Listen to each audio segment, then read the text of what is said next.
Good evening मेरे प्यारे बच्चों, कैसे हैं आप सब। उम्मीद करते हैं आप सब स्वस्थ होंगे, मस्त होंगे। इसी उम्मीद और आशा के साथ कि आप आने वाले बोर्ड एग्जाम के लिए अपने आप को पूरी तरीके से तन्मयता के साथ अपने आप को एकदम रेडी रखे होंगे। और अभी तक जितने भी कॉन्सेप्ट मैंने आपको समझाया है या आपने जितने भी कॉन्सेप्ट के बारे में पढ़ा है आज तक अभी हमारी YouTube प्लेटफॉर्म पे, बेटा आप सब ने सारे कॉन्सेप्ट को अच्छे से क्लियर अप किया होगा और हर एक कॉन्सेप्ट को समझते हुए उसके हर एक पॉइंट्स को आपने प्रॉपर नोट्स बना लिए होंगे। तो बेटा हर एक चीज को की शुरुआत करते हैं तो शुरुआत करने के लिए आपको श्री गढ़साई करना होता है। श्री गढ़साई करने के लिए आपको क्या करना होता है, अपने आप को पॉलिश करना होगा। बेटा आपको अपने आप के जो बिहेवियर है, अपने आप का जो पैटर्न है, जिस तरीके से आप पढ़ते हो उसको बदलना पड़ता है। अगर आप अच्छे ढंग से चल रहे हो तो बेटा अच्छी चीजों के लिए भी बदलाव होता है और बुरी चीजों के लिए भी बदलाव होता है। अच्छी चीजें और अच्छी बनती हैं, बुरी चीजें अच्छे में कन्वर्ट होती हैं। यानी आपको आने वाले फ्यूचर के लिए आपको अपने आप को बेहतर बनाना है। यानी बेहतर कल के लिए आपको बेहतर आज करना होगा। अब बेटा इसी उम्मीद और आशा के साथ कि आज भी आप हमारे साथ हर एक कॉन्सेप्ट को सीखेंगे, समझेंगे और हर एक कॉन्सेप्ट के बारे में अच्छे से तन्मयता के साथ पूरे कॉन्सेप्ट को समझ के लिखकर आप आगे की तैयारी में जुटे रहेंगे। तो चलिए आज का सेशन स्टार्ट करते हैं। बेटा अभी तक हम लोगों ने क्या बात कर लिया है, अभी तक हम लोगों ने बात कर लिया है किसके बारे में, मोल फ्रैक्शन के बारे में। चलिए आज का सेशन हम लोग स्टार्ट करेंगे किससे, पीपीएम से। किससे स्टार्ट करेंगे बेटा, पीपीएम। इसे इंग्लिश में क्या कहते हैं बेटा, पार्ट्स पर मिलियन। क्या कहते हैं बेटा, पार्ट्स पर मिलियन। इसे हिंदी में भी बेटा पीपीएम ही कहा जाता है। इसे हिंदी में भी पार्ट्स पर मिलियन ही कहते हैं। बेटा इसमें थोड़ा सा भी डिफरेंस आपको नहीं रखना है, आपको पार्ट्स पर मिलियन ही कहना है, ठीक है। अब पार्ट्स पर मिलियन क्या होता है कि अगर आप किसी भी कंपोनेंट के ट्रेसेस अमाउंट ले रहे हैं, क्या ले रहे हैं बेटा, ट्रेसेस अमाउंट, जिसे आप दूसरे फॉर्म में आप क्या कह सकते हो बेटा, हाई अमाउंट। यानी उच्च मात्रा ले रहे हैं आप भाई, क्या ले रहे हैं बेटा, आप उच्च मात्रा ले रहे हैं। तब आपको क्या निकालना होता है बेटा, पीपीएम निकालना होता है। और पीपीएम कैसे निकालते हैं, पीपीएम इक्वल टू क्या होता है बेटा, पार्ट्स ऑफ वन कंपोनेंट। क्या होता है बेटा, parts of one component upon total number of parts. क्या होता है बेटा, टोटल नंबर ऑफ पार्ट्स। और किसमें होता है बेटा, पर मिलियन। यानी पर मिलियन को आप किससे डिनोट करेंगे, इनटू 10⁶। अब अगर बेटा आप किसी भी वैल्यू को 10⁶ में डिनोट कर रहे हैं तो आपको क्या, ये वैल्यू किसको डिनोट करता है, पार्ट्स पर मिलियन को। यानी इसे आप क्या कह सकते हैं, एक अवयव का भाग। क्या कहेंगे बेटा, एक अवयव का भाग बटा संपूर्ण भाग। और कितने से बेटा, 10⁶ से। ये किसकी वैल्यू कहेगा, पीपीएम। किसकी वैल्यू कहेगा, पीपीएम। जब आप बेटा एनसीईआरटी की बुक उठाते हैं तो एनसीईआरटी की बुक में आप देखेंगे क्वेश्चन नंबर बेटा 2.9 या 10 जो भी है, मुझे एग्जैक्ट याद नहीं है कि कौन सा क्वेश्चन नंबर है, लेकिन बेटा 2.9, 10, 11, 12 के बीच में ही एक क्वेश्चन है जिसमें आपको क्या दिया जाता है बेटा, क्लोरोफॉर्म से। अब बेटा उसमें कहा जाता है कि भाई 1.5 ppm chloroform CaCl3 present in water। किसमें है बेटा, प्रेजेंट इन वाटर, वाटर में प्रेजेंट है। तो इसका मास परसेंट निकालना है। लेकिन आप अगर 1.5 पीपीएम कह रहा है तो इसका मतलब क्या है, 1.5 इंटू 10⁶। ये बात समझ में आ रही। यानी अगर आपसे पीपीएम वैल्यू कह रहा है तो पीपीएम वैल्यू यानी क्या करना, जो भी वैल्यू है उसमें आप क्या कर देना, 10 पावर 6 से मल्टीप्लाई कर देना। वो वैल्यू किसको रिप्रेजेंट कर देता है, पार्ट्स पर मिलियन को। ये बात क्लियर। अब बेटा इसके बाद आप क्लास 12th में दो चीजें जरूर सीखना। क्या सीखना है बेटा आपको, मोलैरिटी और दूसरा क्या है, मोलैलिटी। अब दोनों के कॉन्सेप्ट को आपको समझते चलना है। पहला कॉन्सेप्ट क्या है, मोलैरिटी। हिंदी में इसे क्या कहते हैं बेटा, मोलरता। क्या कहते हैं, मोलरता। ठीक है, इसको दर्शाते किससे हैं बेटा, स्मॉल एम से। दूसरा कॉन्सेप्ट जो होता है बेटा वो क्या होता है, मोलैलिटी। हिंदी में क्या कहते हैं बेटा, इसे मोललता कहते हैं। क्या कहते हैं, मोललता। और किससे दर्शाते हैं, कैपिटल एम से। ठीक है, अब बस आपको क्या ध्यान देना है, इसके लिए याद रखना है बेटा, विलेय के मोलों की संख्या, मोलों की संख्या प्रति लीटर आयतन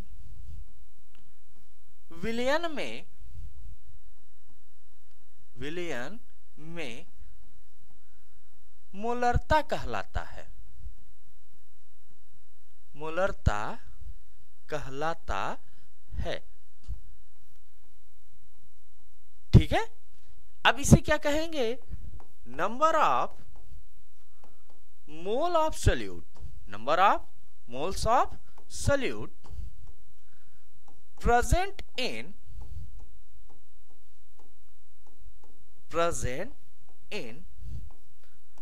per liter volume of solution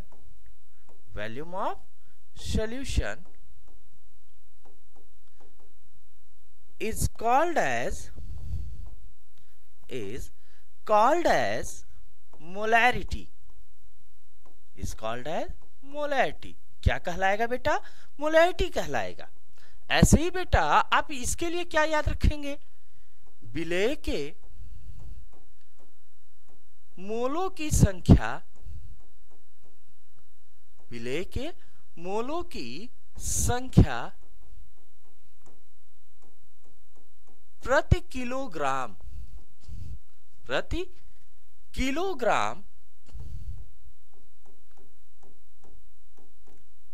विलायक में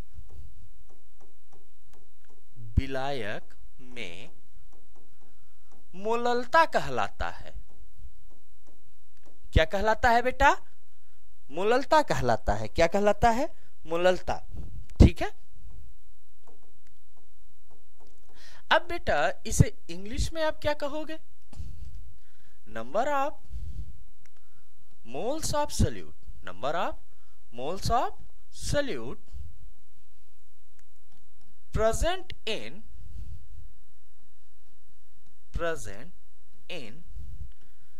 per kg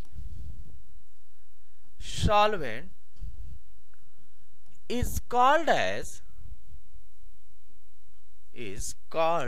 as molality। ये बात क्लियर हो गई।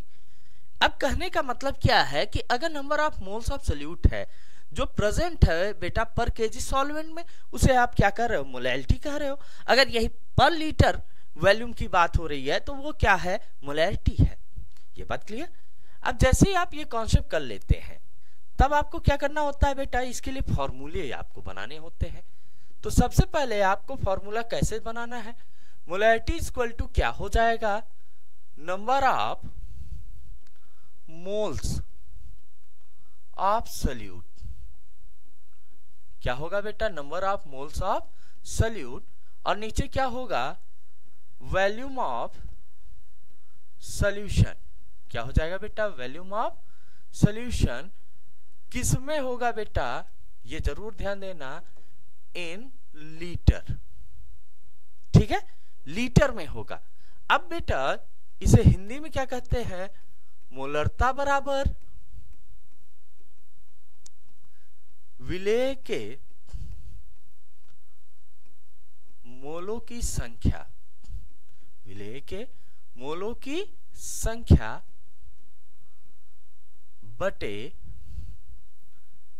बिलियन का आयतन, बटे बिलियन का आयतन, और वो भी बेटा किसमें आपको लेना है, ये जरूर ध्यान देना है, किसमें, लीटर में।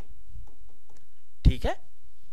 अब जैसे ही आप इस कंडीशन को, मोलरता को मैंने क्या बताया बेटा, किससे डिनोट करते हैं, स्मॉल एम से। विलेय के मोलों की संख्या को किससे डिनोट करेंगे बेटा, स्मॉल एन से। आयतन को किससे डिनोट करेंगे, वी से।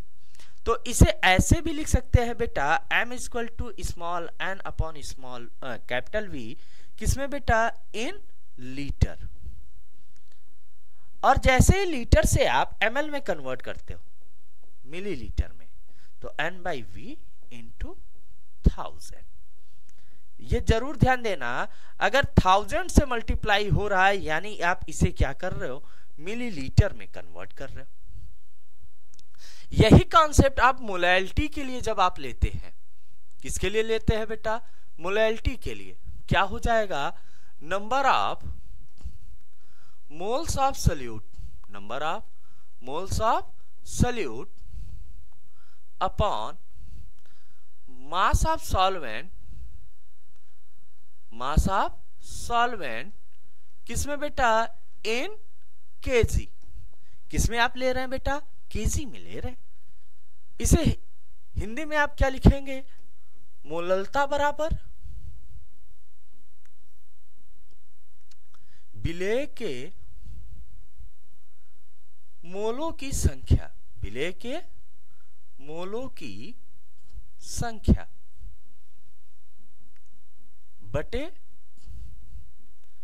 विलायक का भार। क्या लिखेंगे बेटा, विलायक का भार, वो भी किसमें आपको लेना है बेटा, केजी में, किलोग्राम में। ये हो गया। अब मैंने कहा बेटा इसको आप किससे डिनोट करते हैं, कैपिटल एम से, इसे आप किससे डिनोट करते हैं, स्मॉल एन से, और भार है तो बेटा किससे डिनोट करेंगे, डब्ल्यू से। तब यहां से बेटा क्या बनेगा, capital M equal to N upon W, और लेकिन ये किसमें होगा बेटा, इन केजी। ठीक है। अब जैसे ही इसे ग्राम में आप कन्वर्ट कर देंगे तो m equal to N upon W, किसमें बेटा, इन ग्राम, और ग्राम में कन्वर्ट करेंगे तो कितने से मल्टीप्लाई करने लगेंगे, 1000 से। अब ये देखिए बेटा, ये दोनों फॉर्मूले नियर अबाउट सेम है, लेकिन डिफरेंस क्या है बेटा, इसमें आप किसके बारे में बात कर रहे हैं, वॉल्यूम, और वॉल्यूम किसका होगा, सॉल्यूशन का, और इसमें आप किसके बारे में बात कर रहे हैं, वेट, वो भी किसका होगा, सॉल्वेंट का। तो चलिए इसी के कॉन्सेप्ट पे हम लोग क्वेश्चन करते हैं और एक एक क्वेश्चन को अच्छे से यहाँ पे समझते हैं भाई, मोलैलिटी और मोलैलिटी के कॉन्सेप्ट में। अब जैसे बेटा क्वेश्चन दिया है, थोड़ा सा मैं इसे डिवाइड रखूंगा जिससे कि प्रॉपर पैटर्न को हम लोग फॉलो कर सके। अब जैसे मान लीजिए बेटा दिया है, क्या दिया है कि 90 ग्राम 90 ग्राम यूरिया को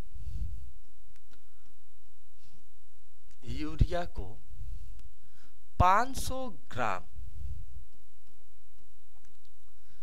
जल में मिलाया जाता है, जल में मिलाया जाता है,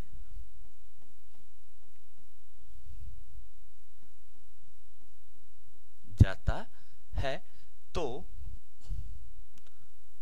प्राप्त बिलियन का या बिलियन की मोलरता एवं मोललता ज्ञात करें, मोललता ज्ञात करें। ठीक है, जबकि घनत्व 1.5 ग्राम प्रति मिलीलीटर है। ग्राम प्रति मिलीलीटर है। अब यहाँ पे बेटा इस क्वेश्चन में आपसे दोनों बातें कहा जा रहा है। क्या कहा जा रहा है कि 90 gram urea is dissolved in 500 gram of water. 500 gram of water. Then find out its molarity and molality, where its density is 1.5 ग्राम पर ml। ठीक है, अब ये क्वेश्चन आपको दे दिया गया। अब इस क्वेश्चन को बेसिस बनाते हैं और चलते हैं अपने क्वेश्चन की तरफ। अब बेटा अब ये तो क्वेश्चन है, इधर सॉल्यूशन करना स्टार्ट करते हैं। बेटा क्वेश्चन में क्या कहा गया, दो कंपोनेंट है। एक कंपोनेंट क्या है आपका यूरिया, ठीक है। दूसरा कंपोनेंट क्या है, वाटर, जल। क्या है, वाटर, ठीक है। अब चलो यहां पे सबसे पहली चीज हम बात करते हैं, दिया गया भार क्या है। दिया भार कितना है, गिवन मास। इसके लिए बेटा कितना दिया है, 90 ग्राम। इसके लिए कितना दिया है बेटा, 500 ग्राम। ये दिया हुआ है, मेंशन है। लेकिन बेटा इसका मोलर मास तो नहीं मेंशन है ना, जिसे मोलर भार, जिसे आप आणविक द्रव्यमान कहते हो बेटा। यूरिया के लिए कितना होता है, 60 होता है, इसके लिए 18। तो हमें बेटा, लेकिन वाटर के लिए तो अभी जरूरत नहीं है। क्यों, क्योंकि हमारा जो विलेय है यानी सल्यूट, विलेय यानी जो हमारा सल्यूट है वो कौन है, यूरिया है। सॉल्वेंट हमारा क्या है, वाटर। वाटर हमारा क्या है, सॉल्वेंट है, विलायक है। तो भाई हमें विलायक से कोई लेना देना थोड़ी है मोल से, हमें लेना देना किससे है, विलेय से है। तो अब हम लोग क्या करेंगे, यूरिया के मोल निकालेंगे। किसके मोल निकालेंगे, यूरिया के। तो अब हमारा यहां कॉन्सेप्ट क्या आएगा, मोल। किसके लिए, यूरिया के लिए। यहां पे मैं नीचे मेंशन कर दे रहा हूं, यूरिया, ठीक है। तो मोल कैसे निकालते हैं बेटा, मैंने आपको बताया था GM upon MM, given mass upon molar mass. Given mass कितना है बेटा, 90। मोलर मास क्या है, 60। कैंसिल आउट करेंगे तो 3/2, और इससे वैल्यू जो निकालेंगे क्या आएगा, 1.5 आएगा। अब ये मोल आ गया किसके, विलेय के, सल्यूट के। अब बेटा सबसे पहला काम हम करते हैं, अभी हमें जल का क्या दिया हुआ है, भार दिया हुआ है, तो पहले मोललता निकाल लेते हैं। क्या निकाल लेते हैं बेटा, मोललता, मोलैलिटी। और मोललता के लिए फॉर्मूला आपको क्या मैंने बताया, N/E W। किसमें बेटा, अब बताना, वाटर किसमें है, ग्राम में है, तो कितने से मल्टीप्लाई कर देंगे, 1000 से। अब N की वैल्यू क्या है बेटा, 1.5। W कितना है, 500, और कितने से मल्टीप्लाई हो रहा है, 1000 से। 0 0 0 0 ये कैंसिल आउट, 5 2 जा 10। अब वैल्यू क्या आ गई भाई, 1.5 इंटू 2, और जब कैलकुलेट करेंगे तो वैल्यू क्या आएगी, 3.0। और इसी को हम लोग, इसका यूनिट क्या मानते हैं, मोलल। या दूसरा जो यूनिट बनता है बेटा, ये जरूर याद रखना, मोल प्रति किलोग्राम। क्या कहते हैं, मोल प्रति किलोग्राम, ठीक है। अब ये क्या आया बेटा, आपका क्या आ गया, मोलैलिटी आ गया, मोललता आ गई। अब जैसे ही आप मोललता निकाल लेंगे बेटा, इसके बाद किसका कॉन्सेप्ट आ जाएगा कि भाई मोलरता ज्ञात करना है। आपको क्या फाइंड करना होगा, अब यहाँ पे मोलैरिटी। क्या फाइंड करना होगा बेटा आपको, मोलैरिटी। तो अब ये बताइए, पूरा जो ये सॉल्यूशन बना है ना, बिलियन, सॉल्यूशन का भार कितना है बेटा, पहले तो ये तो हमें पता होना चाहिए ना। तो यहां पे इसका भार दिया हुआ है, यानी वेट दिया हुआ है।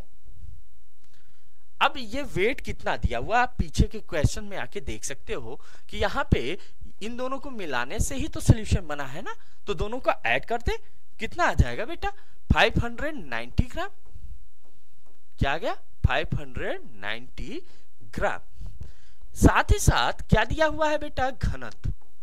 क्या दिया हुआ है, घनत्व, जिसे आप क्या कह रहे हैं, डेंसिटी। और डेंसिटी कितना दिया हुआ है बेटा, 1.5 दिया हुआ है। अब इससे पहले हम क्या निकाल लेते हैं बेटा, आयतन यानी वॉल्यूम। क्या निकालेंगे बेटा, आयतन, वॉल्यूम निकालेंगे। अब वॉल्यूम कैसे निकालेंगे भाई, मैंने आपको फॉर्मूला बताया था कि घनत्व यानी density is equal to mass upon volume, बताया था। डेंसिटी इज इक्वल टू द्रव्यमान बटे आयतन। अब यहां से इसे फाइंड करते हैं। डेंसिटी कितना दिया हुआ है, 1.5।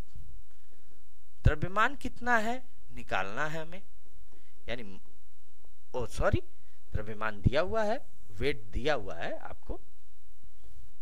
ये कितना दिया हुआ है बेटा, 590। आपको क्या निकालना है, v। तो v इक्वल टू क्या आएगा, 590 डिवाइड बाई 1.5। अगर इसे ऐसे लिखें तो बेटा क्या लिख लेंगे, 5900 डिवाइड बाई 15। अब बेटा 5 है तो 5 से पहले इसे 5 से कैंसिल आउट करते हैं। 5 1 जा 5, 5 1 जा 5, क्या आया 480, 5 3 जा 15। अब 3 से कैंसिल आउट करते हैं बेटा, क्या आएगा, 3 3 जा 9, 2 and 8, 3 9 जा 27, 1 0, 3 3 जा 9। फिर ये क्या आ गया बेटा, वॉल्यूम क्या निकल के आ गई आपकी, v इक्वल टू क्या आया, 393.33 ml। ठीक है, अब जब ये निकल के आया, अब आपको क्या निकाल लेना है, मोलैरिटी। मोलैरिटी के लिए क्या है बेटा, small m equal to n by v।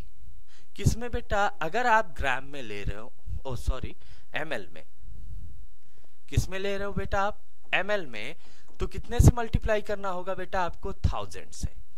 n की वैल्यू क्या है, 1.5, इसकी वैल्यू क्या है, 393.3 इंटू 1000। ठीक है, अगर इसमें हम मल्टीप्लाई करेंगे तो क्या आएगा, 150 डिवाइड बाई 1500, 393.3। और अगर ऐसे करेंगे तो 15000 डिवाइड बाई 3933। अब इसे डिवाइड करके देखते हैं, किसको भाई, 3933 से बेटा किसको डिवाइड करना है, 15000 को। तो ये क्या आएगा बेटा, 4 टाइम, 4 3 जा 12 कैरी 1, 4 3 जा 12 and 1 13 कैरी 1, 4 9 जा 36 and 1 37 कैरी 3, 4 3 जा 12 and 3 15। नहीं बेटा ये 3 आएगा, थोड़ा सा, एक second,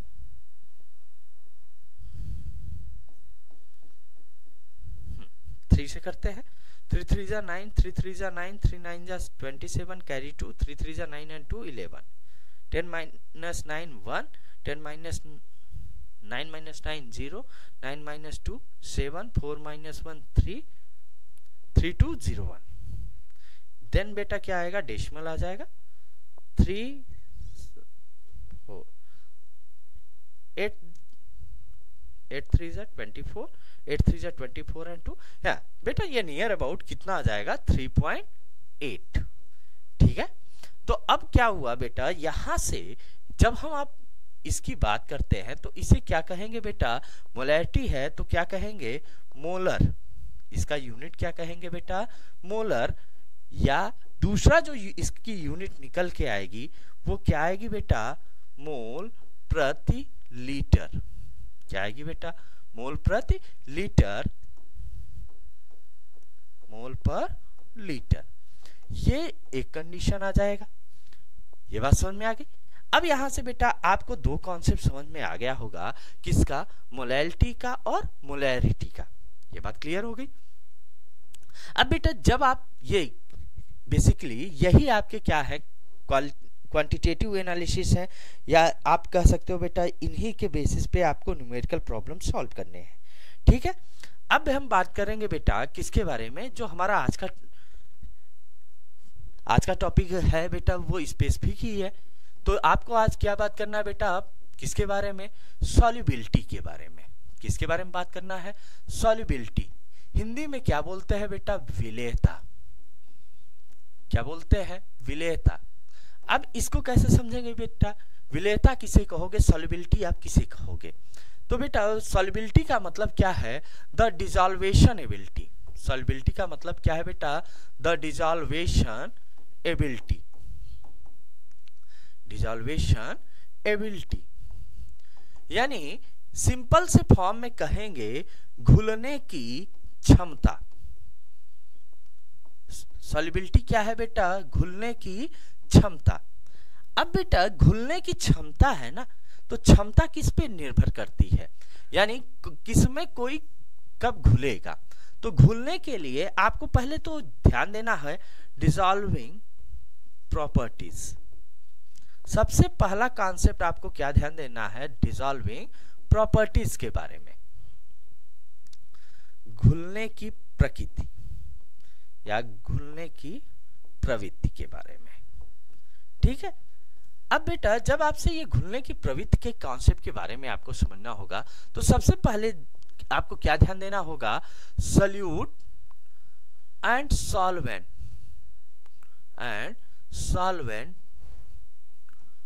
must have similar nature।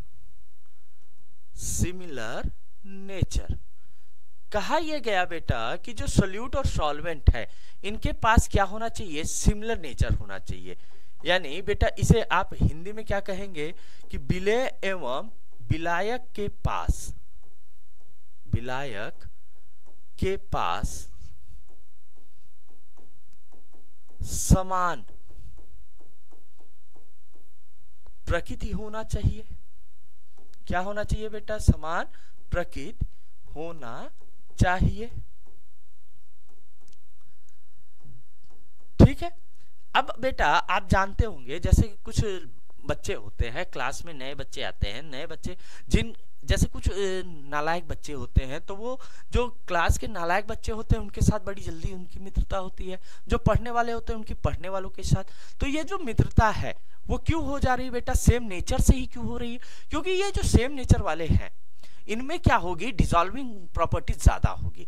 तो यानी जो इनका नेचर सेम होगा, प्रकृति सेम होगा, वो आसानी से एक दूसरे में क्या हो जाएंगे, डिसॉल्व हो जाएंगे, मिल जाएंगे। दूसरा, the size of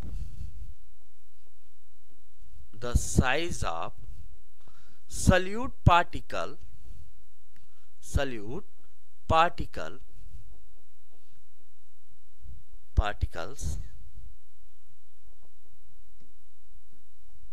may be very teeny या tiny। यानी कहा क्या जा रहा है कि जो विलेय के अणु है या विलेय के कणों का आकार अत्यंत सूक्ष्म होना चाहिए, अत्यंत सूक्ष्म होना चाहिए। यानी जो विलेय के कण हैं ये बहुत छोटे छोटे होने चाहिए, यानी ये बहुत बड़े नहीं होने चाहिए। और जब बहुत छोटे होंगे तब इनमें क्या होगा, ये समझना है। थर्ड आपको क्या ध्यान देना होगा, ताप का प्रभाव। किसका प्रभाव आपको यहां पे ध्यान देना पड़ेगा बेटा, ताप का प्रभाव, जिसे आप क्या कहते हो, इफेक्ट ऑफ टेम्परेचर। अभी ये सारी बातें बेटा अलग अलग कंडीशन में अलग अलग पोर्शन में आप समझेंगे, बट आप जनरल कॉन्सेप्ट में आप यहां पे क्या समझ लीजिए, ताप की वजह से विलेयता बढ़ती है। ताप की वजह से विलेयता क्या होती है बेटा, बढ़ती है। यानी अगर आप विलेयता की बात कर रहे हैं तो due to,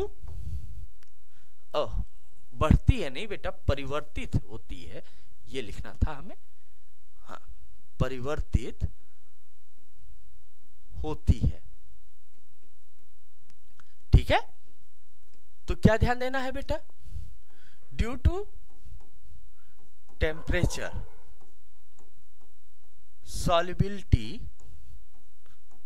solubility gets changed या gets changes। ठीक है, अब बेटा चौथा जो होता है किसका होता है, उत्प्रेरकों का प्रभाव। क्या होता है बेटा, उत्प्रेरकों का प्रभाव, effect of catalyst, effect of catalyst. क्या बेटा, उत्प्रेरक भी विलेयता को परिवर्तित करते हैं। यानी जो कैटालिस्ट होते हैं ना बेटा, ये भी क्या करते हैं, जो सॉल्युबिलिटी है इसको चेंज कराते हैं। यानी कैटालिस्ट आल्सो रिस्पॉन्सिबल फॉर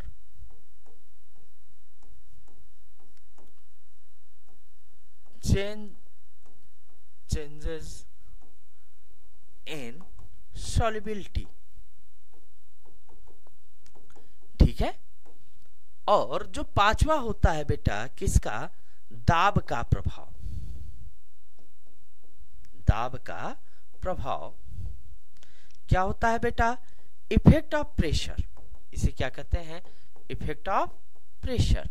यानी प्रेशर का क्या इफेक्ट है। तो क्या ध्यान देना है बेटा, दाब का विलेयता पर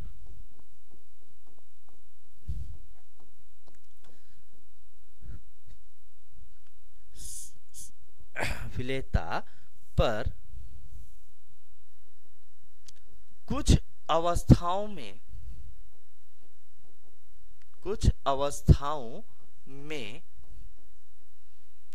प्रभाव नहीं होता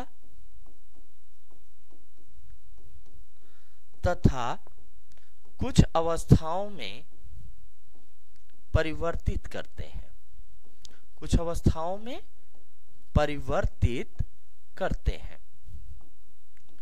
अब कहा क्या गया बेटा कि ये जो प्रेशर है, pressure does not participate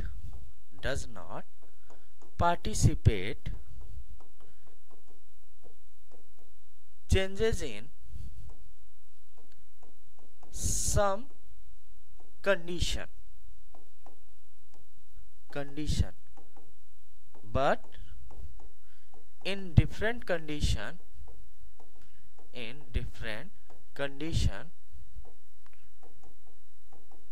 it just changes। ठीक है, यानी कुछ डिफरेंट कंडीशंस में ये क्या करने लगता है, चेंजेस कराता है। ठीक है, तो बेटा उम्मीद कर रहे हैं कि अभी तक आज मैंने जो ये अभी बात करना स्टार्ट किया, इसमें हर एक कॉन्सेप्ट आप सबने अच्छे से समझा होगा। ठीक है, तो बेटा इसी उम्मीद और आशा के साथ कि हर एक कॉन्सेप्ट को आप समझते चल रहे होंगे, तो चलिए आप सबसे मिलते हैं नेक्स्ट वीडियो में। लेकिन बेटा आप सब तब तक हमारी यूट्यूब चैनल को ज्यादा लाइक करना, सब्सक्राइब करना और शेयर करना ना भूलें।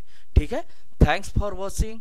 This is our YouTube platform which just provide you a better platform for further education।